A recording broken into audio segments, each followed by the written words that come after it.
Hello everyone, welcome to Vidyashree academy. I hope you are doing well. आज है 22 मार्च और हम डिस्कस करने वाले हैं 22 मार्च का करंट अफेयर। आज से नवरात्रि शुरू हो रही है और हिंदू नववर्ष की आप सभी को ढेर सारी बधाइयाँ। माता रानी आप सभी पर अपनी कृपा बनाए रखे। स्टार्ट करते हैं आज के फर्स्ट क्वेश्चन से। फर्स्ट क्वेश्चन है, विश्व खुशहाली सूचकांक में भारत का स्थान कौन सा है? तो वर्ल्ड हैप्पीनेस इंडेक्स। हमने डिस्कस किया था कि 20 मार्च को क्या मनाया जाता है। 20 मार्च को मनाया जाता है वर्ल्ड हैप्पीनेस डे, इसीलिए 20 मार्च को ये रिपोर्ट पब्लिश होती है। इस वर्ष जो इंडिया का रैंक आया है वो आया है 126।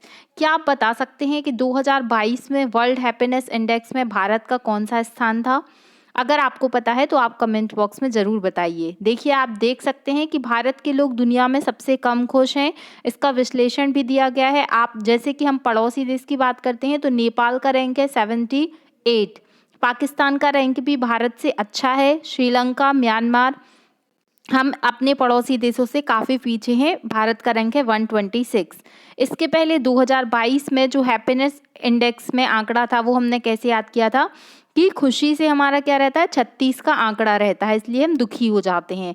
तो लास्ट ईयर जो रैंक था वो था 136 और 2023 में जो रैंक आया है वो है 126। तो आपको 10 माइनस कर देना है तो आपको याद हो जाएगा। आई होप आपको ये क्वेश्चन क्लियर हो गया होगा। इसमें आपसे पूछा जा सकता है कि इसकी थीम क्या है 2023 की वर्ल्ड हैप्पीनेस डे की। वो है we mankind, we mindful, we grateful and we kind. तो ये भी याद रखिएगा, हैप्पीनेस इंडेक्स की थीम आपसे पूछी जा सकती है। नेक्स्ट क्वेश्चन है, विश्व जल दिवस कब मनाया जाता है? तो आज 22 मार्च है और हम बहुत दिनों से याद कर रहे हैं कि 22 मार्च को विश्व जल दिवस मनाया जाता है। इस वर्ष की थीम क्या है? 2023 के लिए जो वर्ल्ड वाटर डे है उसकी थीम है एक्सीलरेटिंग चेंज, मीन्स तेजी से परिवर्तन।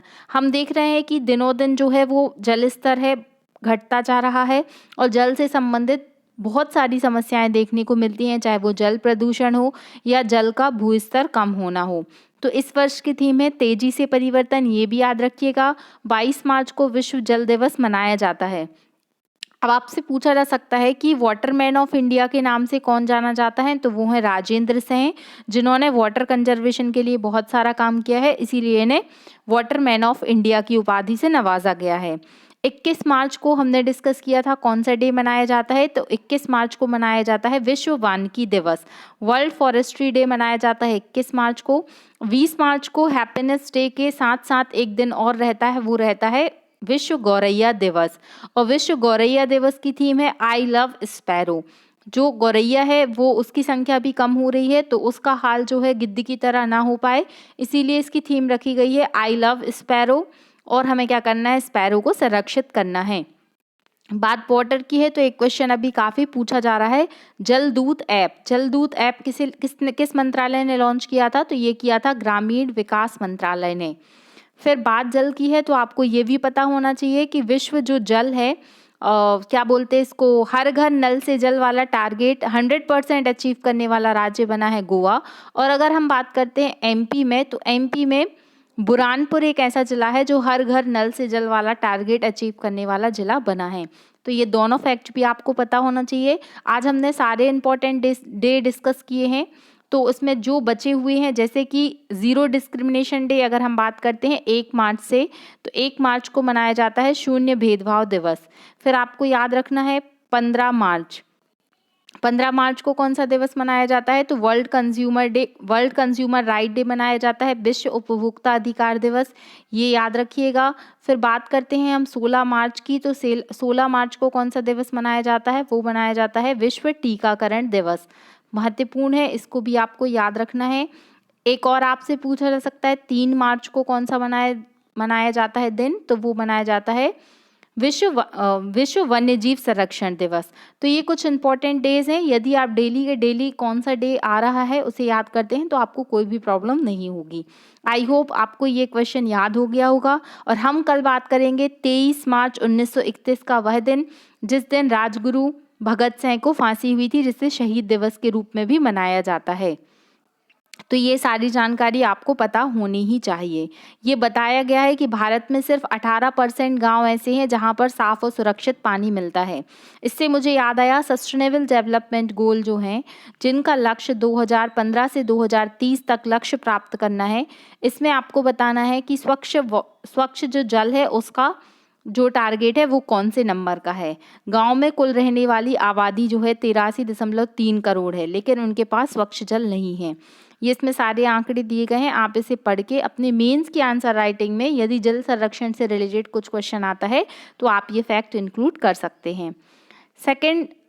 थर्ड क्वेश्चन है कि ऑर्डर ऑफ ऑस्ट्रेलिया में किस उद्योगपति को नियुक्त किया गया है।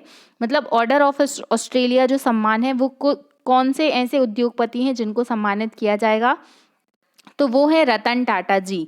अब इनको क्यों सम्मानित किया जाएगा, क्योंकि भारत और ऑस्ट्रेलिया के बीच में जो रिलेशन है उन रिलेशन को आगे बढ़ाने के लिए रतन टाटा जी का काफ़ी योगदान है। क्योंकि जो बच्चे स्टडी करने के लिए ऑस्ट्रेलिया जाते हैं तो भारत की तरफ से उनको स्पेशल स्कॉलरशिप टाटा समूह के द्वारा दी जाती है। तो ये याद रखिएगा। कल हमने क्वेश्चन डिस्कस किया था कि टीसीएस के नए सीईओ और एमडी कौन बने हैं, क्या आप बता सकते हैं? मैं ही आपको बता देती हूँ हमने कैसे याद किया था। टीसीएस का क्या है, बहुत अधिक कीर्ति है। टीसीएस में कीर्ति वास करती है, तो के कीर्ति वास जो है वो टीसीएस के नए सीईओ बन चुके हैं। नेक्स्ट क्वेश्चन है, भारत महोत्सव 2023 का उद्घाटन कहाँ पर किया गया है, तो ये कुवैत में किया गया है और आफ्टर कोविड ये पहली बार हो रहा है, इसलिए महत्वपूर्ण है। भारत महोत्सव कुवैत में इसका आयोजन हो रहा है और संस्कृति मंत्रालय के द्वारा जो मीनाक्षी जी हैं उनके द्वारा इसका उद्घाटन किया गया है। फिर नेक्स्ट क्वेश्चन है कि नेपाल के उपराष्ट्रपति के पद पर कौन नियुक्त हुआ है, तो नेपाल के राष्ट्रपति और उपराष्ट्रपति दोनों का नाम आपको पता होना चाहिए। पहले तो बात करते हैं हम नेपाल के मिनिस्टर, जो प्रेसिडेंट हैं वो है रामचंद्र पांडेल। अच्छी बात यह है कि राष्ट्रपति उपराष्ट्रपति दोनों में राम राम है, तो याद रखिए जो रामचंद्र हैं वो यहाँ के कौन है, राष्ट्रपति हैं, और जो राम सहाय हैं वो कौन है, उपराष्ट्रपति हैं। कभी कभी जो है पड़ोसी देशों के राष्ट्रपति उपराष्ट्रपति का क्वेश्चन भी पूछा जा सकता है, इसलिए आपको ये याद रखना पड़ेगा।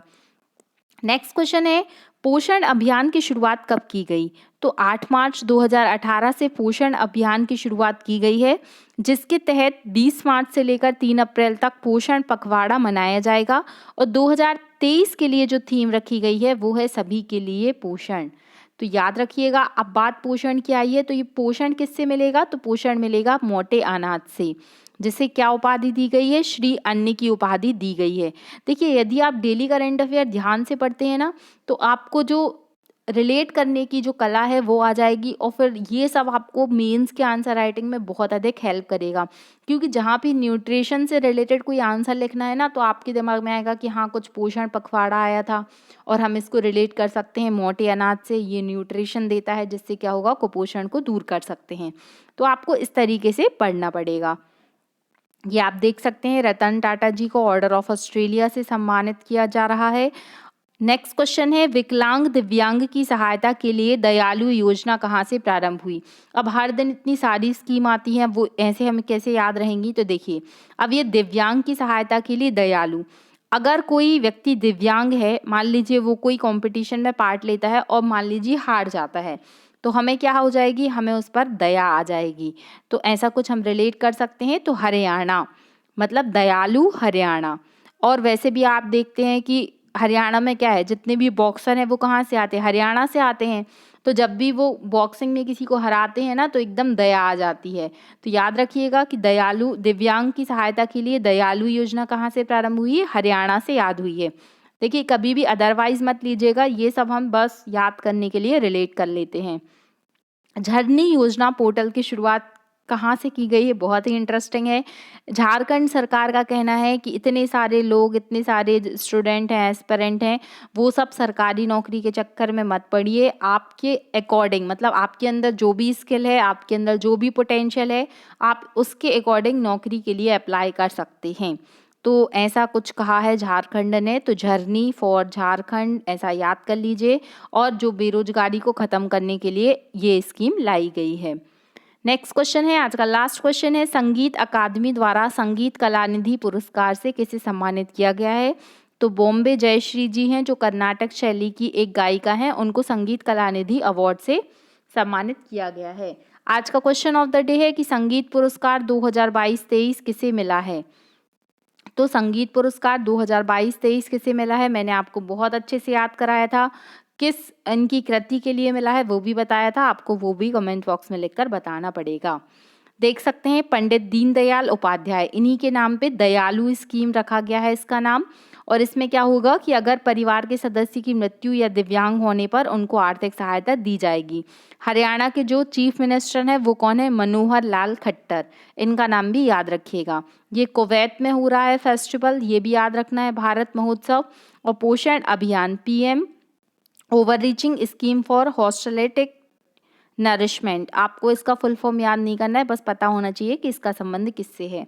अब हम रिवाइज कर लेते हैं कल का करेंट अफेयर। फर्स्ट क्वेश्चन था अंतर्राष्ट्रीय वानिकी दिवस कब मनाया जाता है, तो ये वर्ल्ड फॉरेस्ट्री डे मनाया जाता है 21 मार्च को। गौरैया दिवस मनाया जाता है 20 मार्च को। इसरो ने INS-2B ग्राउंड स्टेशन कहाँ पर लॉन्च किया है, भूटान के थिम्फू में लॉन्च किया है। अंतर्राष्ट्रीय आपराधिक न्यायालय इंटरनेशनल क्रिमिनल कोर्ट ने युद्ध अपराध के लिए किसे गिरफ्तार करने के लिए वारंट जारी किया था, तो वो हैं रूस के राष्ट्रपति व्लादिमीर पुतिन, इनका नाम याद रखना है। फिर WHO ने partnership for healthy cities award के रूप में किस शहर को सम्मानित करने की बात की है, वो की है बेंगलोर के लिए for no smoking zone. Chat GPT के प्रतिद्वंदी फाल्कन LLM को कहाँ से लॉन्च किया गया है, वो लॉन्च किया गया है UAE से। और what is the full form of LLM का फुल फॉर्म है लार्ज लैंग्वेज मॉडल। और जीपीटी का फुल फॉर्म हम डिस्कस कर चुके हैं, चैट जीपीटी मतलब chat generative pre trend. Bharat और UAE के बीच में जो निवेश सम्मेलन का आयोजन किया जा रहा है वो जम्मू और कश्मीर में किया जा रहा है। सौराष्ट्र तमिल संगम का आयोजन कहाँ पर हो रहा है, तो ये गुजरात में हो रहा है। प्रोजेक्ट लाइन के तहत जो गुजरात के शेर हैं उनको कहाँ पर एशियाई शेरों को दूसरा घर बनाया जाएगा, कौन सा अभ्यारण्य, वो है वर्धा वन्यजीव अभ्यारण्य जो कि गुजरात में स्थित है। ATP मास्टर अवार्ड 1000 का खिताब जीतने वाले सबसे उम्रदराज टेनिस के प्लेयर बन चुके हैं रोहन बोपन्ना, तो ये भी हमने कल बहुत अच्छे से याद कर लिया था। 21 वर्ष की उम्र में पाक जल संधि को पार करने वाले, तैरकर कम उम्र में पार करने वाले व्यक्ति कौन बने हैं जिन्होंने ये रिकॉर्ड कायम किया था, तो वो संपन्न और नरेश थे, मतलब संपन्ना नरेश। हॉकी इंडिया ने mail player of the year award से सम्मानित किया है हार्दिक सिंह को। महिलाओं में बात करते हैं तो वो है सबिता पुनिया। और Dhyanchand life time achievement award मिला था गुरुबख्श सिंह को। कल मैंने आपसे क्वेश्चन पूछा था कि किस राज्य ने 19 नए जिले बनाने की घोषणा की है, तो वो है राजस्थान। तो याद रखिएगा, बहुत ही कम लोगों ने आंसर दिया है। और देखिए ये करंट अफेयर का वीडियो बनाने में मुझे भी बहुत अधिक मेहनत लगती है, बहुत देखना पड़ता है कि कहाँ से कौन सा क्वेश्चन जो है उपयोगी है। तो अगर आपको मेरा प्रयास थोड़ा भी अच्छा लग रहा है तो प्लीज़ अपने दोस्तों तक अधिक से अधिक इस चैनल की लिंक को शेयर करें। Telegram group Vidyashree academy by Pooja, आपको डिस्क्रिप्शन बॉक्स में उसकी लिंक मिल जाएगी, आप वो ग्रुप ज्वाइन कर लें, वहाँ से आपको PDF और बाकी नोटिफिकेशन मिल जाएंगे। और अगर आपको वीडियो अच्छा लगता है तो आप प्लीज़ लाइक करें, शेयर करें और सब्सक्राइब करें। Thank you so much. जय हिंद, जय भारत।